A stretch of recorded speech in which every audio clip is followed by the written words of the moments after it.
We know that he was in the Army for about 10 years, honorably discharged. He was doing this real estate business after that. That's what the video is from, where he was, trying to talk about how he can sell houses. I mean, do you have any sense, just based on knowing the family and what you know about them, what may have turned with this man?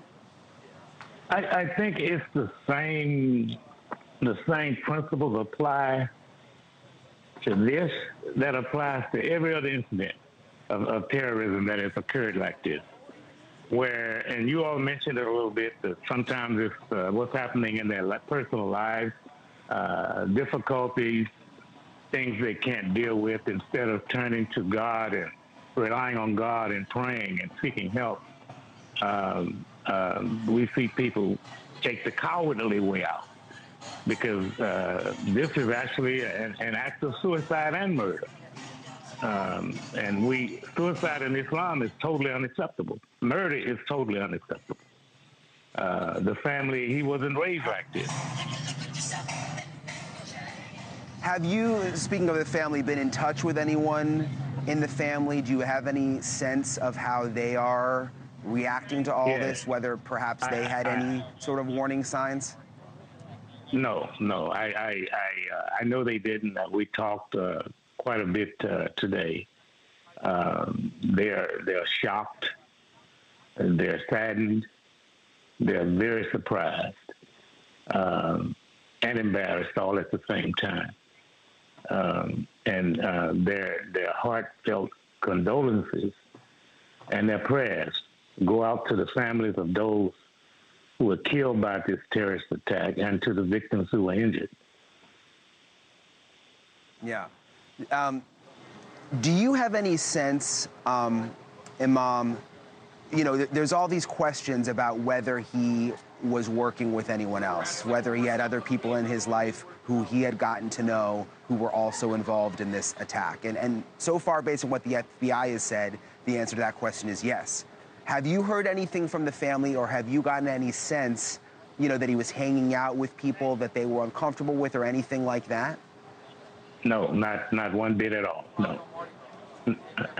Even the family, like I said, complete surprise, shocked, dismayed, unbelievable. And you mentioned it was 2024 when you saw him when his dad was sick. Did they say, like, the last time they were in touch with him? How close have they been recently? That's a question that would have to be asked of the family.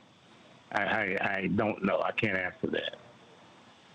That is a good question. Yeah, I understand. Well, yeah, it would just be interesting to know whether they sensed anything over the last year in terms of him becoming more distant, or, we do these stories, and sometimes families get a sense of something, and sometimes they don't. And there was reporting, I don't know if you saw this, Imam, there's been reporting that in some of these videos and stuff that the FBI have already been able to go through, that there was even talk of him wanting to kill his own family. Did you hear about that? Have you heard about that?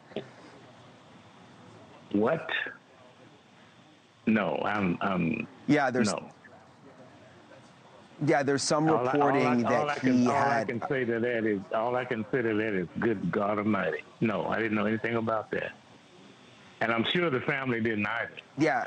But and how he jumped from that to deciding to be ISIS inspired, if everything the FBI is saying is true, and coming out here to kill all of these innocent people. I can't imagine you dealing with this knowing that you had just seen this man, a year or so ago. It's got to be a lot. Yeah, no doubt, yes. No doubt. Well, we appreciate you coming on, Imam. We'll stay in touch if you hear anything else from the family that could help us sort of sort out what caused all this, what went wrong in this man's life. We'd like to hear from you again. Thank you for coming on, sir.